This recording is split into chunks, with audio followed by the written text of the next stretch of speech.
The night they paired me with an older woman at a singles mixer, I realized the room had not come there looking for love. It had come there looking for proof. Proof that everyone was still attractive enough, young enough, interesting enough, untouched enough by time to be chosen quickly under bad lighting with a name tag stuck to their shirt. My name is Bennett Cole. I was 36, divorced, and only at that mixer because my sister had weaponized guilt with Olympic-level precision.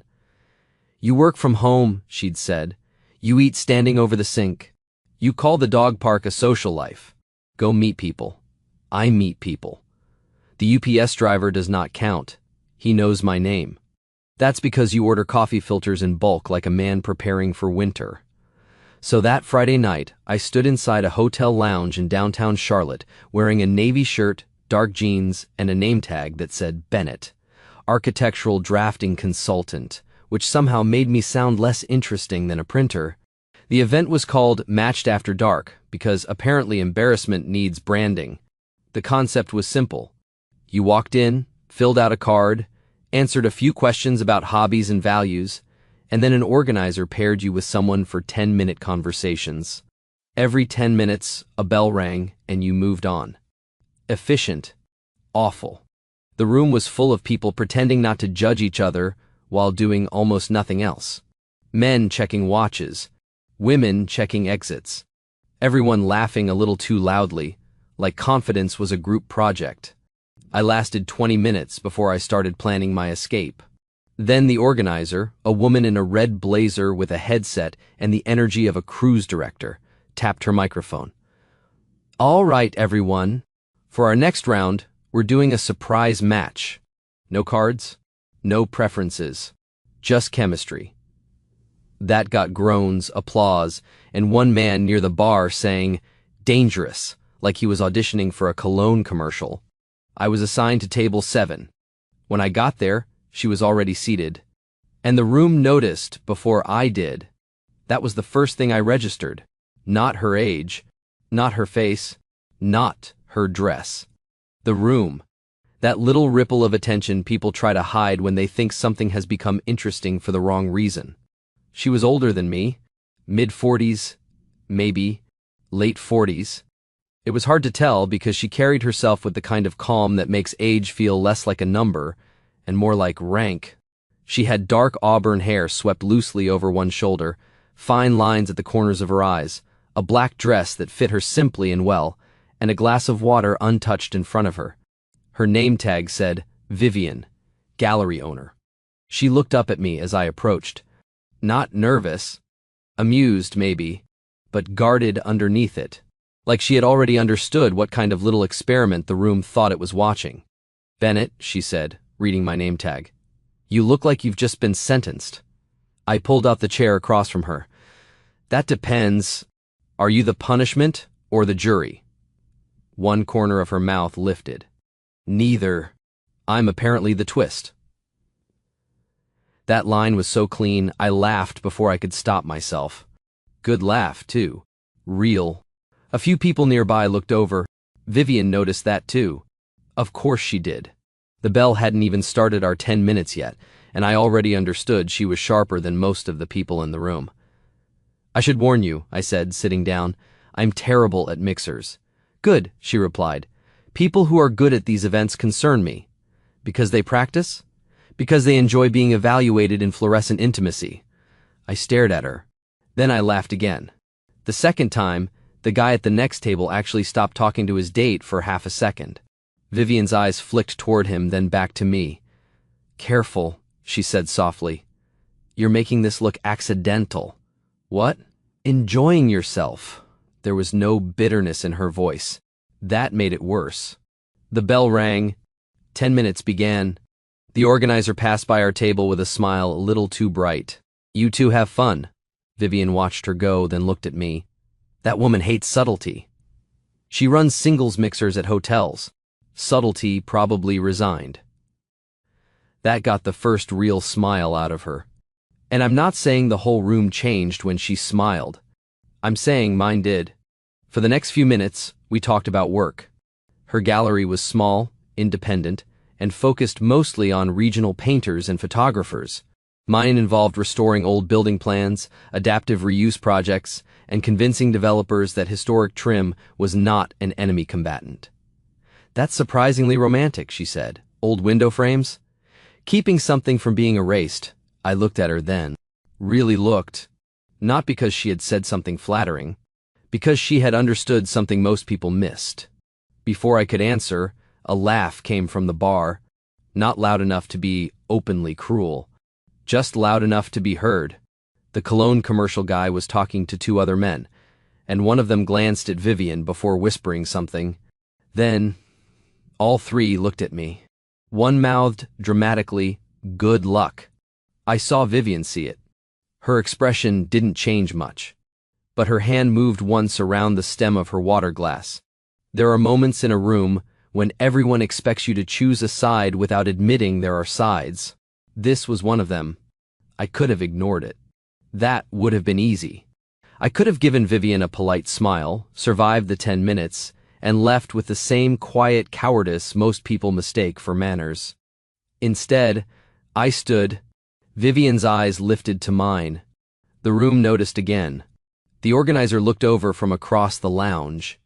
I picked up my chair, carried it around the small table, and set it beside Vivian instead of across from her, close enough that everyone could see exactly what I was doing. Not touching her, not performing romance, just choosing the seat next to her. Then I sat down, turned toward the men at the bar and said calmly, "You'll have to speak up. We can't hear the joke from here."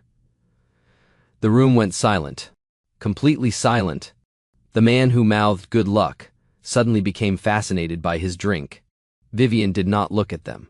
She looked at me, and for the first time all night, the guarded amusement in her face slipped into something warmer, something surprised. "You didn't have to do that," she said quietly. "I know." "Then why did you?" I looked at her water glass, her name tag, the room pretending it had not been caught enjoying something ugly. Then I looked back at her. "Because they thought pairing me with you was the joke," I said. "And I don't like jokes where the funniest person in the room is the punchline." For a second, she said nothing. Then Vivian leaned back slightly, studying me like I had just become far more inconvenient than she expected. The bell rang again. Round over, nobody moved. And Vivian, still looking at me, asked softly, "Bennett, are you always this dangerous to shallow rooms? I should clarify something. I did not move my chair beside Vivian because I thought I was saving her. That would have been insulting in a different outfit. I moved because I was tired of sitting in rooms where cruelty wore cologne and called itself confidence." Vivian kept her eyes on me for a second, after asking whether I was always dangerous to shallow rooms. Then she looked toward the bar, where the three men had suddenly discovered that their drinks required deep study. "I have to admit," she said, "that was efficient. I try not to waste public embarrassment. Yours or theirs. Depends who earns it." That got another smile from her, but this one had a warning inside it. "You should be careful," she said. "With them? With yourself." Her voice stayed light, but her eyes sharpened. "Men sometimes do one decent thing in a bad room and mistake themselves for heroes." That landed good. I liked that she did not hand out gratitude just because I had performed basic character. "You're right," I said. That seemed to surprise her more than the chair move. "I am?" "Yes." She tilted her head. That was quick. "I don't need a committee to know when someone says something true." Vivian studied me then, as if deciding whether I was charming by accident or dangerous on purpose. The organizer appeared beside our table before she could decide. Red blazer, bright smile, panic behind the eyes. "All right," she said, clapping once too softly. "Time to rotate." I looked up at her. "I'm good here." Her smile tightened. "The format works best when everyone participates." I did participate. I found the only conversation I like. A few people nearby heard that. Vivian looked down at her water glass, but I saw the corner of her mouth move. The organizer lowered her voice. "Sir, we do have a structure." Vivian leaned back in her chair. So did the Titanic. I nearly choked. The organizer blinked. The woman was lethal. "I'm sorry," Vivian said politely. "That was unkind to ships." This time, I did laugh. Fully. The room heard it again. But now, it didn't matter. Something had shifted. People had gone from watching us like a mistake to realizing we were the only table enjoying ourselves honestly. The organizer drifted away, wounded but professional. Vivian turned to me. You realize you've ruined the algorithm. I didn't know romance had one. This version does age bracket, income range, fitness level, number of acceptable travel photos. She glanced around the room. Apparently the heart wants mild compatibility and a decent LinkedIn photo. That explains why mine's failing. You have a bad LinkedIn photo? I look like I was being held politely against my will. That may be the most honest LinkedIn photo in America. We lasted through half of the next round before giving up. Not dramatically. We didn't storm out. We simply stood at the same time, which somehow felt more suspicious. The organizer saw us leaving and tried one last time. Vivian, Bennett, are you sure? The final round includes preference cards. Vivian picked up her coat. I think I've had enough democracy for one evening. I opened the door for her, not as a performance, because it was there. Outside, the hotel lobby was cooler and quieter, all marble floors and expensive plants nobody was allowed to touch. Vivian walked beside me without speaking until we reached a small seating area near the windows. Then she stopped. Why are you really leaving? She asked. I looked at her. Because I want to talk to you somewhere people aren't taking mental attendance. No. Her eyes held mine. Why are you leaving with me? There was no flirtation in the question. Not really. It was a test of precision. So I didn't give her a polished answer. Because you're the first person tonight who made me forget I was trying to survive the evening. Her expression changed. Not softened exactly, but something in it quieted. That's a better answer than I expected, she said. I also have worse ones if you prefer balance. Later, we walked 2 blocks to a small bar attached to an old theater. Not loud, not trendy, just dim lights, a long wooden counter, and jazz playing low enough that nobody had to shout. Vivian chose a booth near the back. The server came by. She ordered sparkling water with lime. I ordered black coffee because apparently my idea of nightlife had become a diner with better furniture. She noticed. Coffee at a bar? I'm divorced. My rebellion has limits. That made her smile into her water. There it is, she said. What? The reason you look like you were waiting for the fire exit. I laughed once. That obvious? To me, I wasn't sure whether I liked how she said that. I did. That was the problem. My sister made me go, I said. She believes my post-divorce life has become too quiet. Has it? Yes. No hesitation. I've been accused of over-editing my own feelings. I'm trying a new system. What system? Answer before I can make it sound better. Vivian looked at me for a long second. Then she said, That sounds dangerous. You like that word. I like accurate words. Fair. The server brought our drinks. Vivian squeezed lime into her water slowly, buying time or giving it to me. I couldn't tell which. Then she said, My friend bought my ticket. To the mixer? Yes. She told me it was elegant, curated, and age-inclusive.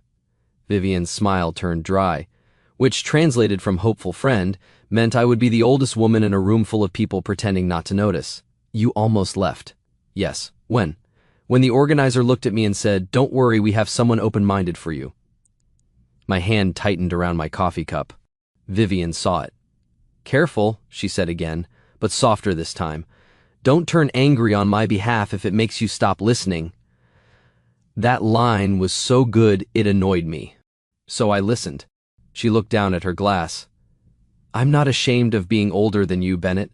I'm not ashamed of my face, my life, my history, or the fact that I don't look like I did at 28. Her eyes lifted to mine. But I am tired of rooms acting like a woman past 40 is either invisible or brave for showing up. That one stayed in the air. I didn't rush to fill it. Eventually I said, For what it's worth, I noticed you before I noticed the room. Her expression flickered. You're good at that, she said. What? Saying something that almost sounds like a line, then making it too specific to dismiss.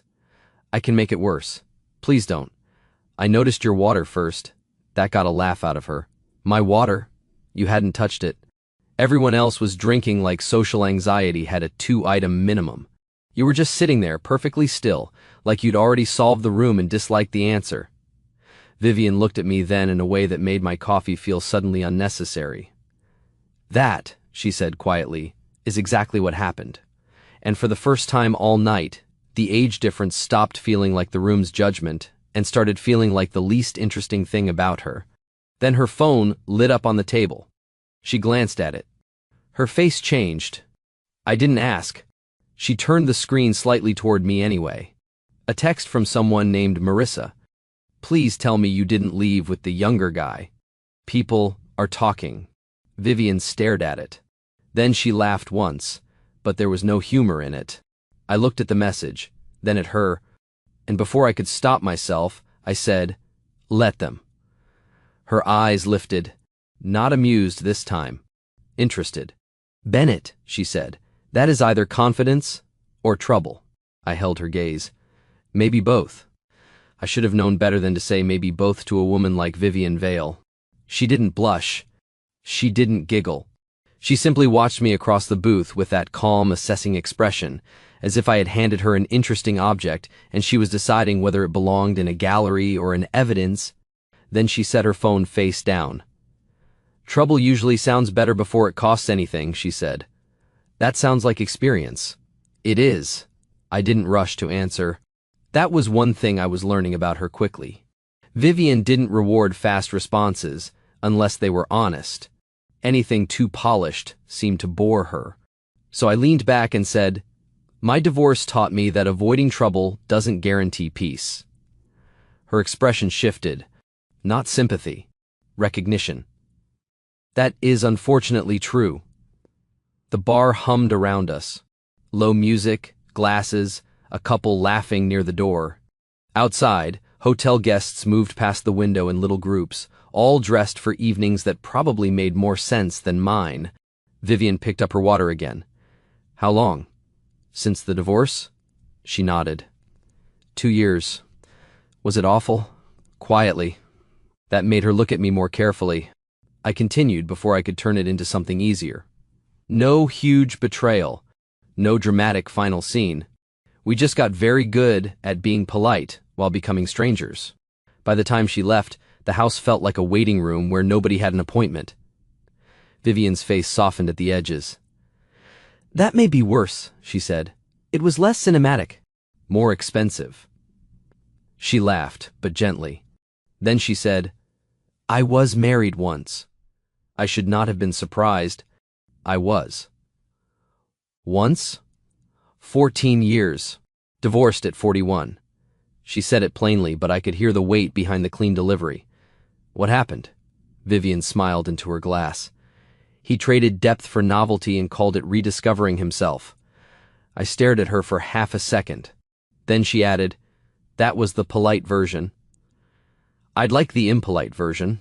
"No, you wouldn't." "You're right. I'd probably get angry, and you'd tell me not to stop listening." That brought her smile back. "Good. You are learning." There was a strange comfort in that moment. Not easy comfort.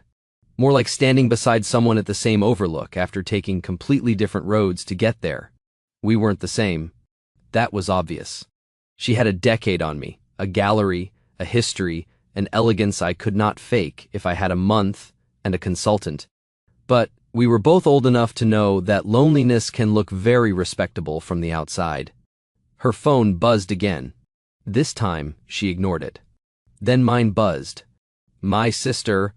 Please tell me you didn't leave the mixer already." A second message arrived before I could answer. "Wait. Someone posted a picture.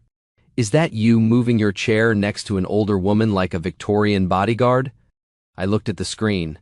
Then, at Vivian, she lifted one eyebrow. "Bad? My sister has discovered journalism." "Show me." I turned the phone. The picture had clearly been taken inside the mixer. Vivian seated at table 7. Me carrying my chair around to sit beside her. The men at the bar in the background, caught looking exactly as smug and stupid as they were, caption from some attendee I didn't know, when the surprise match goes off script. Vivian stared at it. For 1 second, she looked amused. Then she looked tired. "That's fast," she said. "I can ask my sister who posted it." "No," she handed the phone back. "Don't." "Vivian, no." Her voice stayed calm, but something in it sharpened. "I spent enough years letting rooms decide what version of me they wanted to circulate afterward. I'm not chasing this one." I hated how reasonable that sounded, mostly because I wanted to go back to the mixer and have a civilized conversation with someone's phone, by which I mean throw it into soup. Vivian read my face and sighed. "You are imagining violence. Only toward technology. That's still growth." My phone buzzed again. "My sister, okay, but she's beautiful. Also, you look weirdly alive. Call me later." I didn't mean to smile. Vivian noticed. "What?" I showed her. She read it, and for the first time since the photo appeared, something warmer crossed her face. "Your sister has taste, and no boundaries. The two often travel together." We sat there a while longer, but the mood had changed. Not ruined, just exposed. The room from the mixer had followed us through a screen, and now pretending we existed in a private bubble felt naive. Vivian finally said, "I should probably go." I didn't like how quickly the sentence landed. I liked even less that it made sense. Because of the photo? Because I know how quickly curiosity becomes appetite. She reached for her coat. And because I don't want tonight to become a story people enjoy more than we do. That was a good line. Too good. I stood when she did. Outside, the rain had stopped, leaving the sidewalk glossy under the streetlights. We walked without speaking until we reached the corner where ride shares kept slowing down hopefully. Vivian pulled her coat tighter. This was unexpected. Good unexpected? She looked at me. The question from the first night turned back on her. A slow smile touched her mouth. Complicated, unexpected. I'll take that. You shouldn't take things too easily. I don't think anything about you is easy. That made her quiet. Not offended. Just caught. Then she said, "My gallery is 2 blocks from here." I looked down the street, then back at her. "You inviting me?" I'm deciding whether I'm brave or foolish. Those often share office space. Her eyes narrowed. "You stole my line structure." I'm adapting. For a second, she looked younger than she had all night, not because age vanished, but because guardedness did. Then she nodded toward the street. "Come on, Bennett." Before I regained judgment. The gallery sat between a closed tailor and a wine shop, its front window dark except for one low security light. Inside, the space smelled faintly of wood floors, paint, and expensive silence. Vivian turned on a few lamps. The room came alive slowly. Paintings along white walls, photographs in black frames, a long table with catalogs stacked neatly, a half-finished glass of water near a laptop. "This is yours?" I asked. "Yes." It should have intimidated me. Instead, it made sense of her. Not the polished part. The patient part. The way she looked at people like she was deciding what they were trying not to show. She stopped in front of a large painting near the back wall. A woman seated by a window, face turned away, one hand resting on the glass. "This is my favorite," she said. "Why?" "Because everyone thinks she's waiting for someone." Vivian looked at it. I think she finally stopped. That answer made something in my chest go still. I turned toward her. "You know," I said quietly, "for someone who claims she doesn't want to become a story people enjoy more than she does, you say things like that and make it very difficult not to care what happens next." Vivian looked at me then. Really looked. No room. No mixer. No laughing men. No photo. Just her. Just me. And the dangerous feeling that the evening had stopped being about everyone else's reaction a long time ago. She took one step closer. Not enough to touch. Enough to make the air between us change. "Then tell me something honest," she said. "All right. If there had been no room watching, no insult, no chance to prove you were different," her voice dropped, "would you still have chosen the seat beside me?" I held her gaze. This time, I answered fast. "Yes." Her expression changed. and before either of us could move, the gallery door rattled. Vivian turned sharply. A woman stood outside in the dark, knocking on the glass with one hand, phone in the other. Vivian's face went still. "Marissa," she said. The friend who had bought the ticket.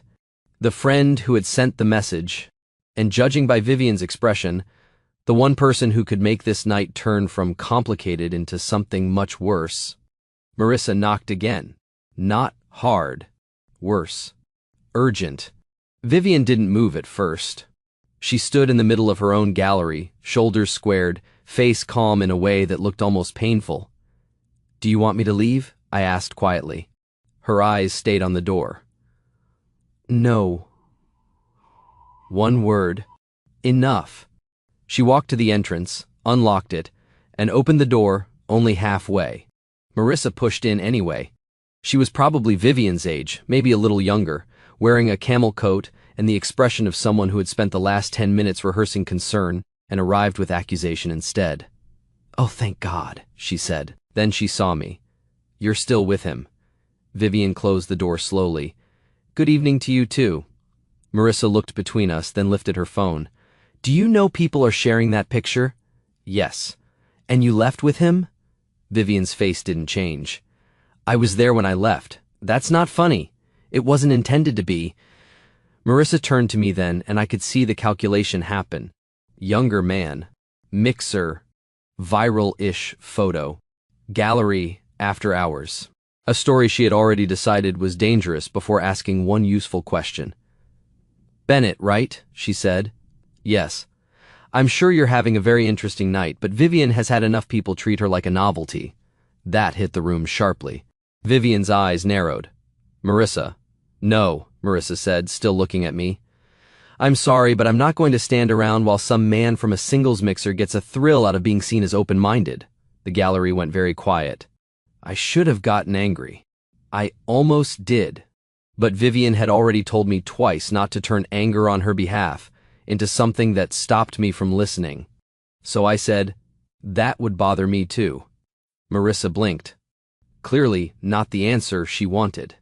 I went on, "But if you're worried I'm using her to look decent, you should ask her what happened instead of walking into her gallery and making another decision for her." Vivian looked at me then, not gratefully. More like I had passed a test she hadn't told me I was taking. Marissa's face flushed. "I'm trying to protect my friend." Vivian's voice came in, low and controlled. "By talking over her in her own gallery?" That stopped her. Finally, Marissa turned back to Vivian, and the fear under the anger started showing through. "I saw the photo. I saw the comments. People were laughing, Viv." "I know. I bought you that ticket because I thought it would be good for you to have one normal night. Not this." Vivian laughed once. Soft, not amused. "Marissa, you bought me a ticket to an event where the organizer told me she had found someone open-minded for me." Marissa went still. "What? That was her phrase?" "No," Marissa shook her head. "I told her you were brilliant and intimidating and that men usually got scared. I told her to pair you with someone who wouldn't waste your time." Vivian's expression shifted. Not softer. More complicated. Marissa looked genuinely horrified now. I didn't know she framed it that way. "I believe you," Vivian said. "But believing someone is not the same as being unhurt." Marissa knew that too. Her eyes dropped. "I'm sorry." The apology sat there. No performance. No dramatic hug. Just 3 words that did not fix the evening, but at least stopped making it worse. Vivian crossed her arms. "You can worry about me without managing me." "I know. Do you?" Marissa swallowed. "I'm learning in public, apparently." That got the faintest smile out of Vivian. "Barely. But enough." Then Marissa looked at me again. This time less like an investigator and more like a woman trying to understand the damage before she stepped on it. "You really moved your chair next to her?" "I did." "Why?" Vivian started to answer, but I shook my head slightly. Not to silence her. To take responsibility for my own choice. "Because the room wanted distance," I said, "and I didn't." Marissa studied me. Then, slowly, she nodded. That's either a very good answer or a very practiced one. Fair. Vivian looked almost pleased. He accepts fair criticism. It's unsettling. Marissa's mouth twitched despite herself. The tension loosened by 1 degree. Not enough to make the night easy. Enough to let everyone breathe. A few minutes later, Marissa left after making Vivian promise to text when she got home. At the door, she paused, looked at me, and said, "If you hurt her because you like the idea of yourself with her more than the reality, I'll become extremely unpleasant." I'd expect nothing less. Good. Then she left. The gallery door closed behind her. Vivian locked it and rested her forehead briefly against the glass. "You okay?" I asked. She didn't turn around. "No." I waited. Then she said, "But I'm not embarrassed." That mattered. She turned back to me, and the lamps made the whole gallery feel softer around her. Paintings on the walls. Rain starting again outside. The two of us standing in the kind of silence people either run from or remember. "I should be," she said. "That's what's strange. A younger man. A humiliating mixer. A photo going around. My friend bursting in like I've lost judgment." She looked at me. "There are so many convenient reasons to feel foolish. And do you?" "No." Her voice dropped slightly. "I feel awake." That went straight through me. I took 1 step closer. "Vivian." She lifted one hand. "Careful." "I know." "No, you don't." Her eyes held mine. "I'm not a daring story for you to tell later. I'm not proof you're different from the men in that room. I'm a woman who has spent years being told what kind of attention she should be grateful for." "I know," I said quietly. "Do you?" I nodded once. "I think so, but if I don't, I want to learn without making you teach me the hard way." That was the answer that changed her face. Not completely. Just enough. She stepped closer this time. Still, no touch. Just the space between us shrinking into something honest. "And if tomorrow everyone decides this was ridiculous," she asked, "then tomorrow everyone can be wrong." Her laugh came out small and disbelieving. "Dangerous again." "No." I looked at her properly. "Certain." Vivian's eyes moved over my face like she was looking for the performance and not finding it. Then she reached up, touched the edge of my collar with 2 fingers and said, "You have no idea how careful I'm trying to be." "I do," I said, "because I'm trying too." That was when she kissed me. Not like a woman trying to prove she could still be wanted. Not like a man trying to prove he was brave enough to want her. It was quieter than that. More deliberate. A choice made with the lights on, after the room had already done its worst and failed to make her small. When she stepped back, she looked almost annoyed at how affected she was. I felt the same. "Good? Unexpected?" I asked softly. Vivian looked at me for a long second. Then she smiled. "Very inconveniently good." Someone inside lifted a phone.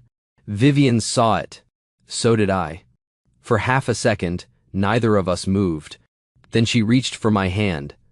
Not to hide, not to perform, but to decide. And when the phone camera pointed toward us through the glass, Vivian turned slightly toward me and whispered, "Let them see the part they don't understand." Vivian did not let go of my hand. That was the first thing I remember clearly. Not the car outside. Not the phone pointed at the gallery window. Not the strange, stupid feeling of being watched by someone who wanted a story without earning the truth. Her hand in mine. Warm. Steady. Deliberate. The person in the car took the picture anyway. Of course they did. Then the car pulled away, and the gallery went quiet again, except for the rain tapping against the glass. Vivian looked at the empty street, then down at our hands. For a second, I thought she might pull away. She didn't. Instead, she said, "There it is." "What?"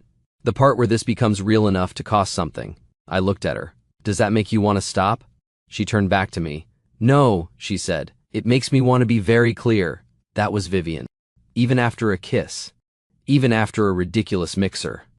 Even after being mocked, photographed, defended, challenged by her best friend, and kissed in her own gallery like the night had decided subtlety was overrated, She still wanted clarity.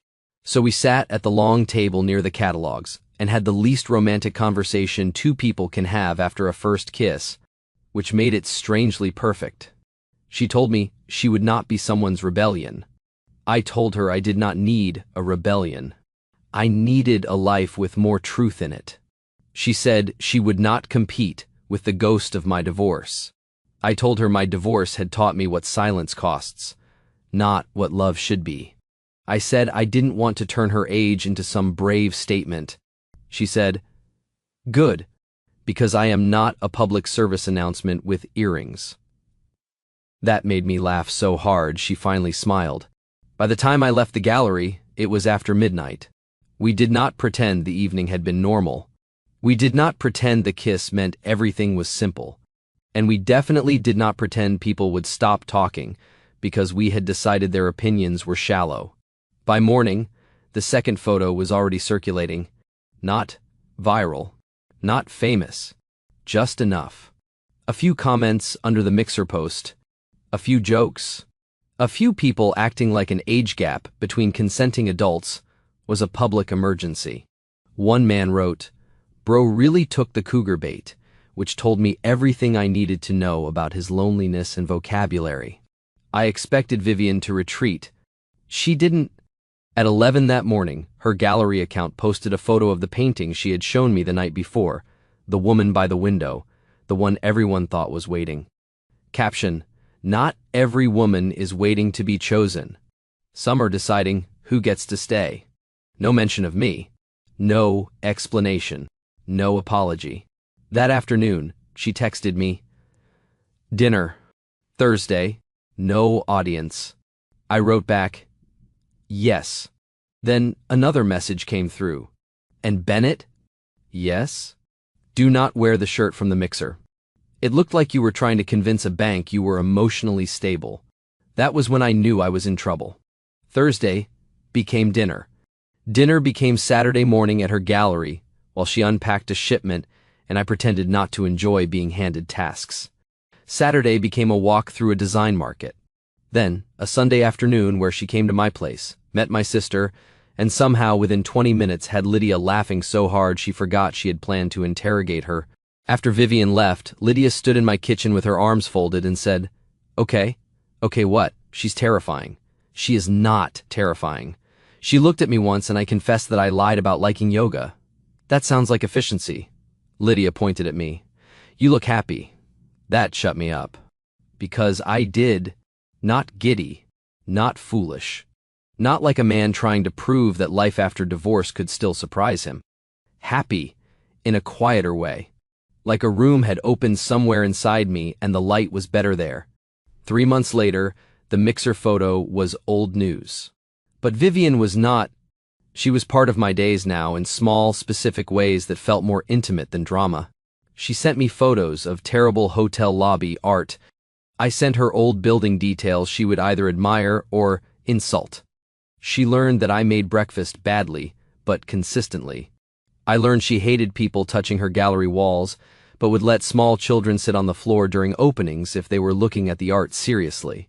6 months in, I helped her hang a new exhibition. The main piece was the woman by the window.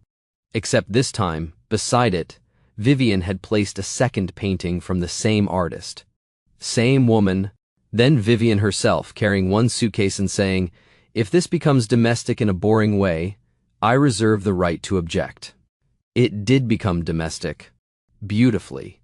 We argued over wall colors. We hosted small dinners. We walked through galleries in cities we visited and whispered cruel but accurate reviews to each other. Sometimes people still looked twice when they realized she was older than me. Sometimes they didn't. The difference was that neither of us looked away anymore. 2 years after the Mixer, I proposed in her gallery after closing, not in front of a crowd, not under the painting by the window, under the second one, the open door. Vivian stared at the ring, then at me, and for the first time since I'd known her, she had no elegant sentence ready, so I gave her one. "You once asked if I would still have chosen the seat beside you if no one was watching," I said. "I would. I do. Every day." Her eyes filled. Then she said, "That was almost too sentimental." "Almost? Don't ruin it."